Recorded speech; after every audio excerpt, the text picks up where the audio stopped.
Hello friends, welcome back to our YouTube channel. So friends, हम लोग आज एक बहुत ही इंपॉर्टेंट मॉड्यूल स्टार्ट करने वाले हैं in biology, that is enzymes. Okay, so in the previous lecture just we have completed the information transport and very very important for semester exam. सो इस वीडियो में लोग शुरू करेंगे एक new module enzymes. Clear friend, बहुत लोग हमसे क्वेश्चन पूछते भैया और कितना लेक्चर आने को। ओके, सो फ्रेंड्स, ये एक जो है सेकेंड लास्ट मॉड्यूल है। इसके बाद एक और मीन्स मॉड्यूल है जो कि जेनेटिक्स, उसके बाद ये आपका प्लेलिस्ट खत्म हो जाएगा। ओके, सो आप एक्सपेक्ट कर सकते हैं 4 to 5 लेक्चर्स मोर आने वाले हैं। ओके, सो आप लोग फिक्र मत कीजिए, एग्जाम से पहले आप लोग का ये प्लेलिस्ट कंप्लीट रहेगा with notes and all other important things. Okay, so चलिए शुरू करते बिना टाइम वेस्ट किए हुए। सो एंजाइम्स। ओके, सो सबसे पहले फ्रेंड्स, आपको एंजाइम्स के डिटेल में जाने के लिए आपको पहले बेसिक आइडिया देता हूँ एंजाइम्स होता क्या है। एंड आई थिंक आपको क्लियर कट आइडिया भी होगा कि एंजाइम्स होता क्या है, एटलीस्ट बेसिक आइडिया तो होगा ही। Okay, so enzymes are nothing but it help to facilitate the chemical reaction. Okay, so आप कह सकते हैं सिंपली कि enzymes are the substance which help to facilitate the chemical reaction या catalyse the chemical reaction. Okay, so जो भी chemical reaction हो, अगर चाहते हैं हम लोग कि वो फास्ट रेट में, okay, means rate of reaction is fast, then we will use enzyme. Okay, so वहाँ पर एंजाइम का यूज आता है। ओके, सो आई थिंक आपको बेसिक आइडिया मिलेगा एंजाइम होता क्या है। ओके, सो चलिए अपने नोट्स की ओर बढ़ते हैं, एंजाइम्स के बारे में बात करते हैं। So enzymes, okay, so enzymes are nothing but a protein molecule called enzymes which catalyze numerous biochemical reaction। क्योंकि ऑलरेडी पता है कि हमारे सेल में बहुत सारे केमिकल रिएक्शन वगैरह होते रहता है।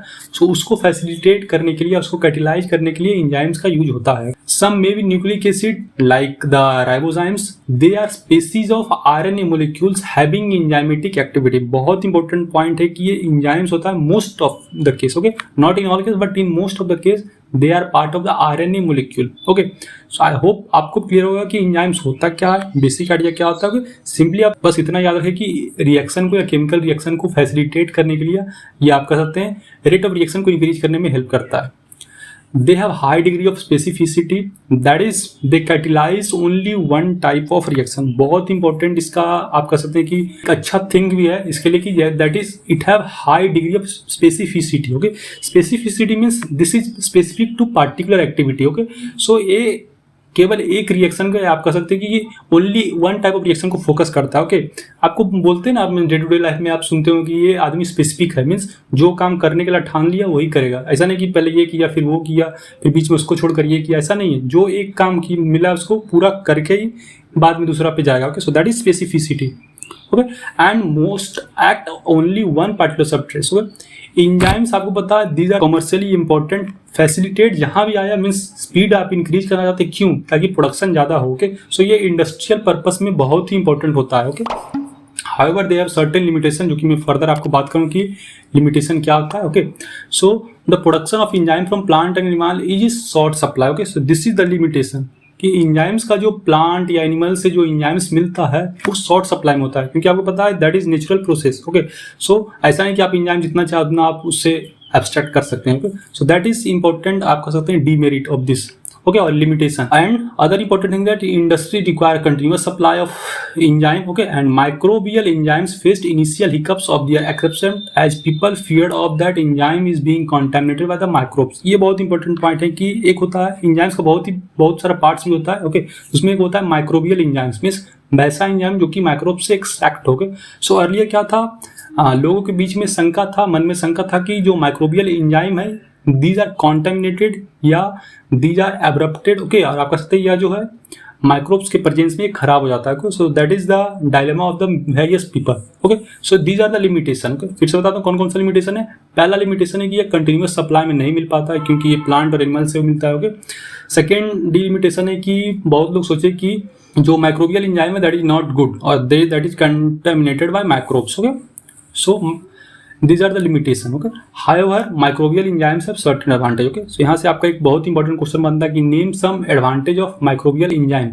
So these are the four advantage of this. पहला क्या है, they can be produced on large scale.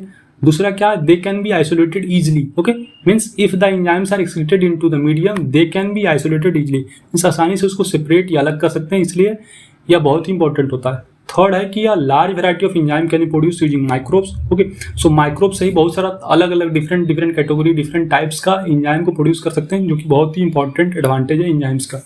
Fourth important that microbes can generally engineered to give high yield of enzyme. Okay, so microbes क्या होता है, ये आसानी से engineering करके आप कह सकते हैं कि हम लोग खुद से भी मैन्युफैक्चर कर सकते हैं, मीन्स लिटिल बिट इंजीनियरिंग लगा के आप कह सकते हैं engineering in context genetical engineering. Okay, so genetical engineering लगा के आराम से इसको हम लोग प्रोडक्शन इसका इंक्रीज कर सकते हैं। Okay, so this are the important advantage of microbial organise.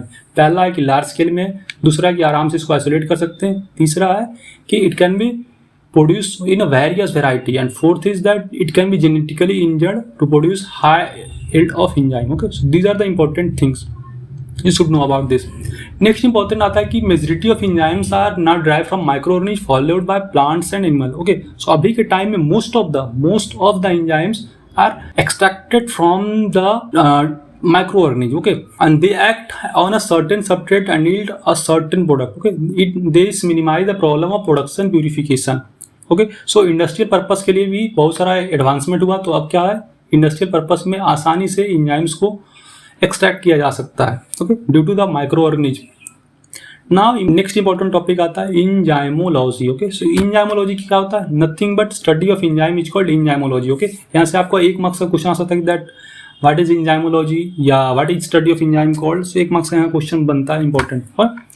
ना एंजाइमोलॉजी मीन्स किस तरह से एंजाइम्स का स्टडी हुआ, मीन्स आप कह सकते हैं किस तरह से सिंपली डिस्कवरी हुआ एंजाइम का। ओके, सो इसमें बहुत सारा साइंटिस्ट का नेम है, पहला Louis Pasteur, then Justus von Liebig, then other important the Wilhelm Kuhne, Edward Buchner, means धीरे धीरे इवॉल्वमेंट होते गया एंजाइम्स का। ओके, तो चलिए हम लोग सभी लोग का कंट्रीब्यूशन पढ़ते हैं। So Louis Pasteur and other believe that the living system had a vital force that allow them to bypass the law of nature governing non living matter. Okay, so Louis Pasteur ने क्या बोला कि living या कह सकते हैं enzyme में एक इंपॉर्टेंट कैरेक्टरिस्टिक होता है कि दे can bypass the law of nature. Law of nature का जो है उसको बाईपास कर देता है। Okay, law of nature means क्या है, आपको पता है नेचुरली अगर कुछ भी चीज रिएक्शन हो या माइक्रो ऑर्गेनिक ग्रोथ हो, वो नेचुरली आपको पता है कि क्या नेचुरल मीन्स जितना टाइम लगता है 2 दिन 3 दिन 4 दिन वो लगेगा, बट एंजाइम्स के पास कुछ ऐसी शक्तियां आप कह सकते हैं। ओके, शक्तियां means you can say that they have such type of power that they can bypass the law, natural law. Okay, so जो भी नेचुरल लॉ है मीन्स 2 दिन 3 दिन बोलता है, तो ऐसा नहीं है,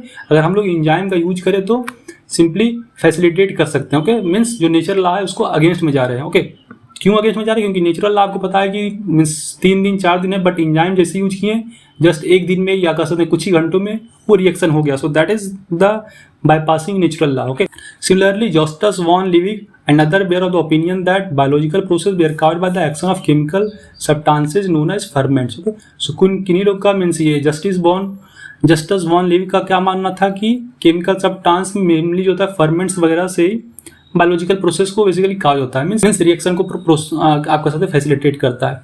similarly one of the important term came that is the enzyme. En means enzyme means yeast. Okay, so ये टर्म किन्होंने दिया 1878 में by Wilhelm Kuhne. Okay, so Wilhelm Kuhne ने एक इंपॉर्टेंट टर्म दिया एंजाइम का, आप कह सकते हैं सिंपली एब्रिविएशन दिया, en means in, zyme means yeast. Okay, so basically आप कह सकते हैं वो रिलेट किए ईस्ट से। It indicate that something present in the yeast as oppose to the yeast itself which catalyse the fermentation reaction. Okay, so यहाँ से भी कैटालिसिस या कह सकते हैं कैटालाइज का कंसेप्ट आया। Okay, similarly next important scientist that is the Eduard Buchner. Okay, so Eduard Buchner also reported various things related to the enzyme. Okay, so चलिए अब बात करते हैं उन्होंने क्या बोला। So Eduard Buchner said that a cell-free yeast extract was able to carry out the synthesis of ethanol from glucose by following reaction in which 12 enzyme catalyzed steps are involved. Okay, so यहाँ पर उन्होंने क्या मतलब बोला कि 12 enzymes में आप कह सकते हैं सिंपली एडवांसमेंट हुआ एंजाइम के कंसेप्ट में। Okay, so C6H12O6 it will go through the reaction and will form 2CH3 CH2OH plus 2CO2. Okay, so इस तरह से आप कह सकते हैं कि बेसिकली एंजाइम का स्टडी या एंजाइम का इवॉल्वमेंट हुआ। Okay, since enzymes are protein they get destroyed if the temperature increase beyond 40 degree celsius. Okay, ये आपको बेसिक आई थिंक कंसेप्ट पता ही होगा कि बहुत बार आपने सुना होगा कि I think day to day life में आप रिलेट कर पाते होंगे कि खाना वगैरह बनाने के टाइम में क्या है, ज़्यादा आँच पे या कह सकते हैं कि ज़्यादा आग पे क्या पकाना नहीं चाहिए। क्यों नहीं पकाना चाहिए, ताकि क्योंकि अगर हम लोग ज़्यादा टेम्परेचर पे फूड को कुक करें then it will destroy the protein. Okay, so ये आपको आई थिंक बेसिक आइडिया होगा और यहीं से ये टर्म आया था। उन्होंने हम लोग को पता है कि प्रोटीन क्या होता है 40 डिग्री सेल्सियस के बियॉन्ड डिस्ट्रॉय हो जाता है। Okay, so this is the main point of difference between enzyme and inorganic catalyst which can function at high temperature. Okay, however there are some enzymes which function at high temperature also. Okay, though there are some enzymes means most of the आप कह सकते हैं case में enzyme जो होता है high temperature पे work नहीं करता है, but some enzyme can work. For example taq polymerase. Okay, it is used to polymerise the chain reaction. Okay, and they are functional at 80 to 90 degree celsius. Okay, यहाँ से आपको एक short question बन सकता है कि name one enzyme which can function at high temperature. So आपको याद रखना पड़ेगा Taq polymerase. Okay, so this is one of the important enzyme which help to polymerise the chain reaction. Okay, and they work at 80 to 90 degree Celsius. So I hope आप लोगों को clear हो गया होगा। तो चलिए फ्रेंड्स, हम लोग मूव करते हैं next very important topic, that is the mode of action of enzymes. Okay, means enzyme किस तरह से एक्शन करता है। ओके, तो चलिए नोट्स की ओर बढ़ते हैं। Most of the enzymes are globular proteins, few are RNA enzymes like ribozyme and ribonuclease P. Okay, and they are generally hydrophilic in nature.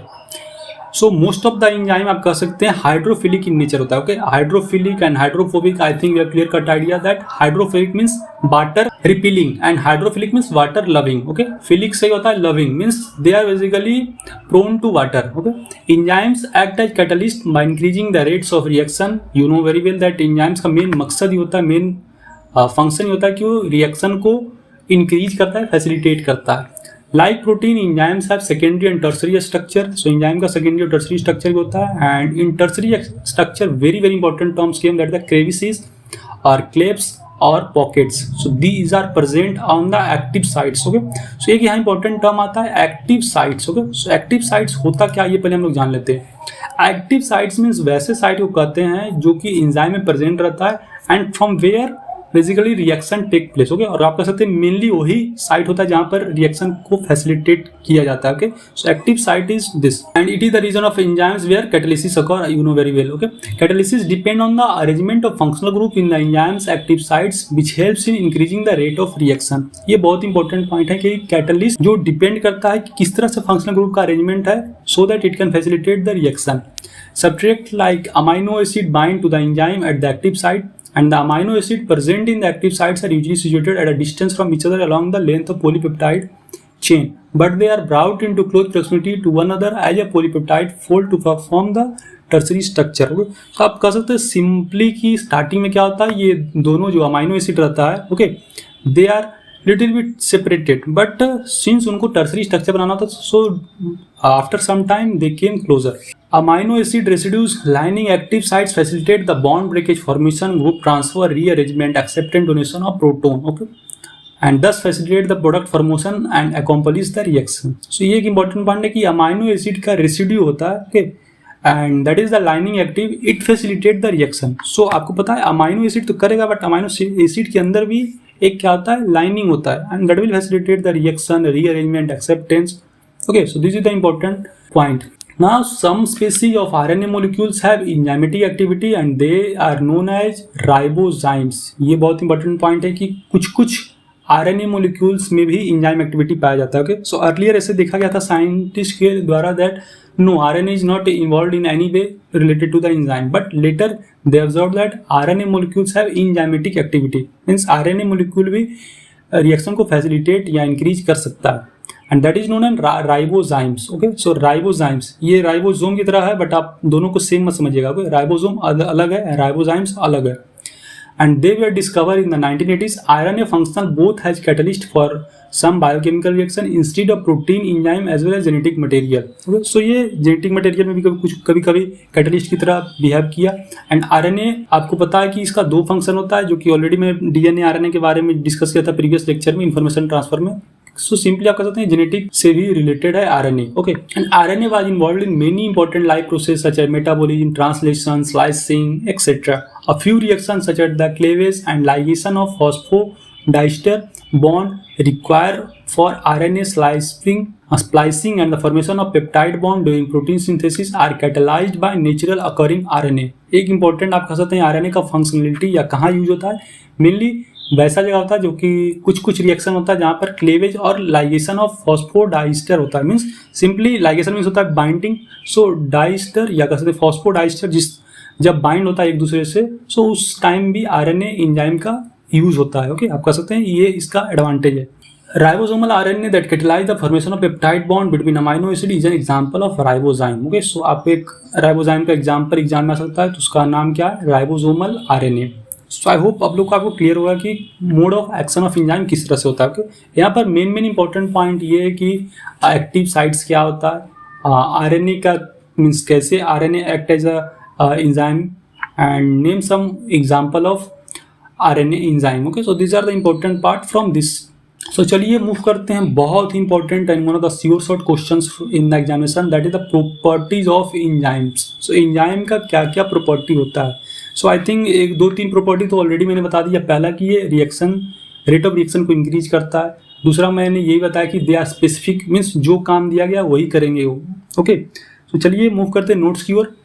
Enzymes do not initiate a chemical reaction but increase the rate of reaction. Already पता है कि enzyme का main काम ये होता है कि ये रिएक्शन या रेट ऑफ रिएक्शन को फैसिलिटेट करता है, इंक्रीज करता है। And all chemical reaction that are controlled by enzyme are reversible. So any reaction which is controlled by enzyme are reversible. Reversible means ये एक मीन्स रिएक्टेंट से product side या product से रिएक्टेंट साइड में ये आ सकता है। The number of substrate molecule transferred per minute by enzyme is called turnover of the enzyme. So कितना number of substrate molecule transfer हुआ या transformed हुआ या change हुआ, उसको क्या कहेंगे, turnover number of the enzyme. So what are the some of the important properties of the enzyme? पहला है enzymes are highly specific, जो कि ऑलरेडी मैं बता चुका हूँ, तो ज़्यादा मैं डिस्कस नहीं करूँगा। ओके, सम एग्जाम्पल यहाँ पर जाते हैं that of more than 1000 known enzymes in one's body, each has a characteristic in 3 dimensional shape with a specific surface configuration which allow to recognize and bind to certain substrate. Means आप कह सकते हैं simply more than 1000 enzymes हमारे body में पाया जाता है, जिसमें से कुछ जो है स्पेसिफिक होता है to do particular activity. Okay, and enzyme specified is supported by 2 theories. पहला क्या आता है, lock and key hypothesis. Means simply आप कह सकते हैं एंजाइम किस तरह से फंक्शन करता है, फंक्शनलिटी किस तरह से डिफाइन होता है, दो तरह बताया गया है। पहला है lock and key hypothesis, and दूसरा आता है important that is given by the Daniel Koshland, that is the induced fit model. Okay, so simply आप किस तरह से एंजाइम वर्क करता है वो बताया गया है। ओके, सो चलिए हम लोग पहला पढ़ते हैं लॉक एंड की हाइपोथेसिस। इसमें क्या बताया गया कि सबसे पहले आपको मैं बेसिक आइडिया देता हूँ कि यहाँ पर क्या होता है, एक लॉक होता है और सिंपली वहाँ पर एंजाइम जाता है और वो क्या करता है, वो साइट को वो बेसिकली आप एक्टिव करता है। ओके, और you can say that is also called active sites. And so simply lock और की का कंसेप्ट गया, मीन्स अभी लॉक लगा हुआ है और एंजाइम एज अ की जाता है and it will facilitate the reaction. So it is given by, or this hypothesis was given by Emil Fischer in 1894, where the substrate gets fit into the active sites of the enzyme as key fit in the lock. Okay, so जिस तरह से की lock में fit होता है उसी तरह से substrates जो होता है एंजाइम में फिट हो जाता है। Okay, now the enzyme specify is due to the complementary shape of enzyme and substrate. Okay, so चलिए आपको मैं डायग्राम भी दिखा देता हूँ। पहला है लॉक एंड की। ओके, सो ये देखिए ये एक्टिव साइट हुआ, ये एंजाइम है, ये एक्टिव साइट हुआ। यहाँ पर क्या है, एज अ की तरह ये सबट्रैक्ट आया और ये क्या हुआ, फिट यहाँ हो गया। ओके, एंड फर्दर रिएक्शन में आप कह सकते हैं ब्रोकेड डाउन हो गया। सो इस तरह से लॉक एंड की कंसेप्ट या लॉक एंड की हाइपोथेसिस किया जाता है, जो कि फिशर द्वारा दिया गया था। नेक्स्ट इंपॉर्टेंट आता है second, that is the induced fit model. Okay, so ये दिया गया था 1958 में, and this is the very very important and आप कह सकते हैं बहुत ही इंपॉर्टेंट ब्रेक थ्रू दिया था in context to enzyme.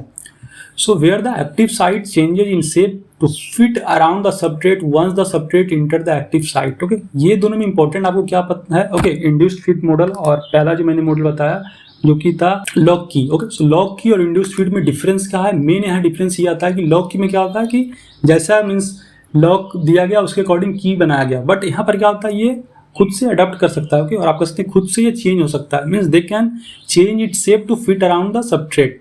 Okay, so ये कि यहाँ पर क्या होता है, एक्टिव साइट यानी ये जो साइट है खुद को चेंज करता है या खुद को मॉडिफाई करता है so that it fit to substrate.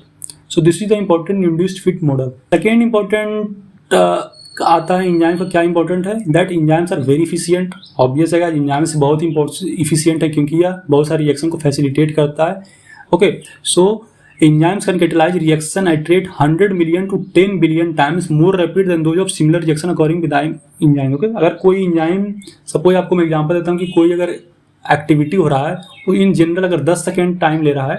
Okay, सो अगर हम लोग वहाँ एंजाइम लेंगे तो इतना फास्ट करेगा कि मिली सेकेंड या नैनो सेकेंड में उस रिएक्शन को करेगा। Okay, so that is why they are very efficient. Next important आता है that enzymes are subject to variety of cellular control बहुत इंपॉर्टेंट पॉइंट है that the rate of synthesis and their concentration at any given time are under the control of cells gene. Okay, that's why it is important. Means आप कह सकते हैं कि ये cellular control में रहता है। सो सिंस आपको पता है जो भी चीज को कंट्रोल किया जाता है means that have great advantage. Okay, and substance within the cell में either enhance or inhibit the activity of given enzyme.